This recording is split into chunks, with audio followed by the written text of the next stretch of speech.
Welcome to my channel STC. YouTube पर जाकर के सुमी टेक क्लासेज को सर्च करें।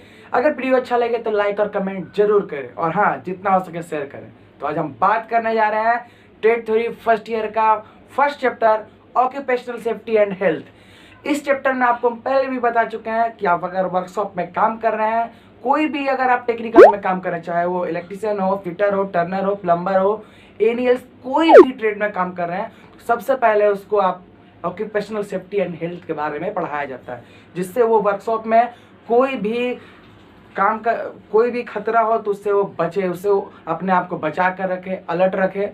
तो चलिए हम ऑक्यूपेशनल सेफ्टी एंड हेल्थ में सबसे पहले आपको ये बताना चाहेंगे कि इलेक्ट्रिसिटी क्या है, इसका हिस्ट्री कैसे आया, कौन बताए, फिर आगे इसका कौन कौन इसका संशोधन किए। तो चलिए आज हम बताते हैं। तो सबसे पहले हम ये बताना चाहेंगे कि जब मैं छोटा था तो मैं देखता था कि अक्सर बादलों में कि जब बादल बादल टकराते थे तो बहुत सारा इलेक्ट्रिसिटी जनरेट होता था। कभी कभी मुझे डर भी लगता था क्योंकि वो बहुत ही आवाज़ करते थे, वो लाइट भी करते थे। जब मैं ये अपने घर वालों और ये सबसे पूछता था तो वो बोलते थे कि ये एक इलेक्ट्रिसिटी है, ये बहुत ही खतरनाक है। लेकिन मैं डर भी जाता था उस समय। फिर आगे जाकर जब मैंने पढ़ाई शुरू किया तो जाना कि इलेक्ट्रिसिटी क्या है। तो इलेक्ट्रिसिटी का खोज आज से करीब 2500 साल पहले यूनान के वैज्ञानिक थेल्स ने किया था। उन्होंने पूरा उस समय संशोधन तो इस चीज़ का नहीं किया, लेकिन खाली सिर्फ खोज किया था। उन्होंने क्या किया था कि एबोनाइट छड़ को रेशम से जब रगड़ा तो देखा कि एबोनाइट का छड़ छोटा छोटा कागज के टुकड़े को अपनी ओर आकर्षित कर लेता था। उन्होंने ये सोचा होगा कि ऐसा क्यों, लेकिन ज़्यादा कुछ बात बनी नहीं, ऐसा कुछ हुआ नहीं। खाली सिर्फ बस उन्होंने सोचा कि ये आकर्षित कर लेता है, बस उसके बाद कुछ नहीं हुआ। लेकिन समय बीतता गया, धीरे धीरे जब आपका 16वीं शताब्दी 17वीं शताब्दी में आया तो एक इंग्लैंड के भौतिक वैज्ञानिक डॉक्टर विलियम गिलबर्ट सन 1609 ईस्वी में उन्होंने एक थ्योरी दिया और एक थ्योरी के साथ एक शब्द का प्रयोग किया जिसे कहा गया इलेक्ट्रिसिटी। यह शब्द पहली बार 1609 ईस्वी में देखने को मिला, जो इलेक्ट्रिसिटी के नाम से सबके सामने आया। उन्होंने कहा कि जी नहीं, सिर्फ एबोनाइट की छड़ को रेशम से रगड़ने से ही इलेक्ट्रिसिटी पैदा नहीं होती है, बल्कि अन्य पदार्थों, बहुत सारे ऐसे पदार्थ हैं जिसको आपस में रगड़ने से भी इलेक्ट्रिसिटी का जनरेशन होता। उन्होंने फिर इसी चीज़ को आगे बताया। फिर उन्होंने एक चीज़ और बताया कि जब आपका इलेक्ट्रिसिटी है, वो जब इलेक्ट्रिसिटी जनरेट होता है अलग अलग पदार्थों से तो उसमें चार्ज भी निर्माण होता है। उन्होंने चार्ज की भी व्याख्या किया। डॉक्टर विलियम गिलबर्ट के बाद फिर आए हमारे अमेरिकी वैज्ञानिक जिनका नाम बेंजामिन फ्रैंकलिन था। इन्होंने सन 1749 ईस्वी में एक थ्योरी दिया जिनके अनुसार कहा गया कि अगर एबोनाइट की छड़ को रेशम से रगड़ा जाता है तो एबोनाइट की छड़ पर पॉजिटिव चार्ज और रेशम पे नेगेटिव चार्ज चला आता है। उन्होंने यह बताया कि इस विधि को उन्होंने इलेक्ट्रिफिकेशन के नाम से बताया और कहा कि ये दो जो ऑब्जेक्ट है, रेशम और एबोनाइट, ये ऑब्जेक्ट आपका इलेक्ट्रीफाइड ऑब्जेक्ट या चार्ज्ड ऑब्जेक्ट बताए। फिर आगे क्या हुआ कि एक बहुत बड़ा थ्योरी आया जिसे फ्लूइड थ्योरी कहा गया। फ्लूइड थ्योरी हम लोगों को दिए साइमन और डुफे नामक साइंटिस्ट ने। इन्होंने यह बताया कि इलेक्ट्रिसिटी एक इनविजिबल, अदृश्य द्रव्य है। उन्होंने यह बताया कि जब किसी पदार्थ में द्रव की मात्रा बढ़ता है तो वह पॉजिटिव चार्ज ले लेता है, और अगर किसी पदार्थ में द्रव की मात्रा घटता है तो वह नेगेटिव चार्ज ले लेता है। उनके अनुसार यह कहना था कि जिस तरह आपका द्रव ऊपर से नीचे या फिर कहें कि ज़्यादा से कम की ओर फ्लो करता है, उसी तरह इलेक्ट्रिसिटी भी है जो फ्लो करता है पॉजिटिव चार्ज से नेगेटिव चार्ज, ज़्यादा से कम की ओर।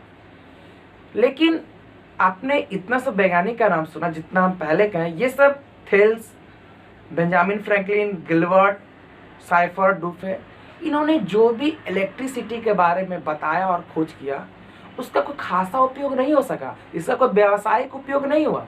इसे हम एक शहर से दूसरे शहर तक लेकर जाने में सक्षम नहीं हुए, इसलिए इस इलेक्ट्रिसिटी का कोई खासा उपयोग नहीं हुआ। लेकिन यह इलेक्ट्रिसिटी आपका शुरुआती खोज था। उन्होंने इस इलेक्ट्रिसिटी का नाम स्टैटिक इलेक्ट्रिसिटी रखा, स्थिर विद्युत आवेश। ऐसा विद्युत जिसे तारों के माध्यम से एक जगह से दूसरी जगह प्रवाह नहीं कर सकते, वो स्थिर विद्युत कहा गया। फिर इसका तो कोई उपयोग हुआ नहीं। फिर आगे हम लोग को चाहिए था कि एक ऐसा इलेक्ट्रिसिटी जो एक जगह से दूसरी जगह हम भेजें, तार के माध्यम से प्रवाहित करें। फिर समय व्यतीत होते गया। फिर एक वैज्ञानिक आया, अलेसांड्रो वोल्टा।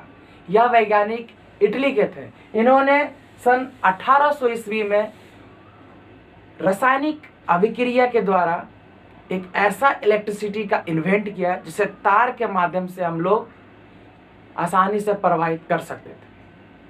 या आपको जब केमिकल इफेक्ट पढ़ाएंगे चैप्टर, उसमें आपको बहुत अच्छा से बताएंगे कि किस तरह इलेक्ट्रिसिटी इसमें प्रोड्यूस होता है।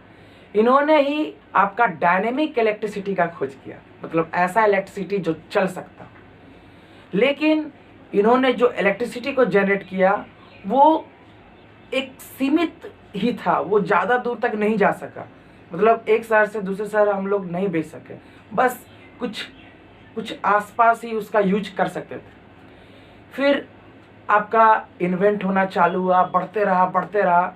हम लोग को ऐसा इलेक्ट्रिसिटी का खोज करना था जिसे तार के माध्यम से एक जगह से दूसरी जगह या तकरीबन 200 किलोमीटर 300 किलोमीटर या राज्य से राज्य, स्टेट से स्टेट भेज सकते थे। फिर आपके एक ऐसा वैज्ञानिक आए जिन्होंने तो इलेक्ट्रिसिटी का पूरा इतिहास ही बदल डाला। इन्होंने एक ऐसा खोज किया कि इसे एक शहर से दूसरे शहर, क्या एक राज्य से दूसरे शहर भी भेजा जाने वाला इलेक्ट्रिसिटी जनरेट किया, जिनका नाम था माइकल फैराडे। यह साइंटिस्ट आपके लंदन के थे, जिन्होंने सन 1831 ईस्वी में एक नियम दिया, इलेक्ट्रोमैग्नेटिक इंडक्शन।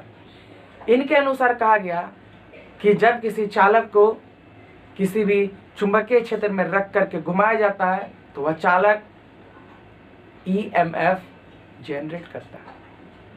ये नियम आपको हम बताएंगे जो आगे पढ़ना है, अभी तो फिलहाल समझ में आए या ना आए, लेकिन अभी ये चीज़ नहीं पढ़ना है। लेकिन आप जितना भी मोटर, जनरेटर, ट्रांसफार्मर या अपने घरों में जो बिजली देख रहे हैं वो इन्हीं के कारण आप देख रहे हैं, माइकल फैराडे के कारण।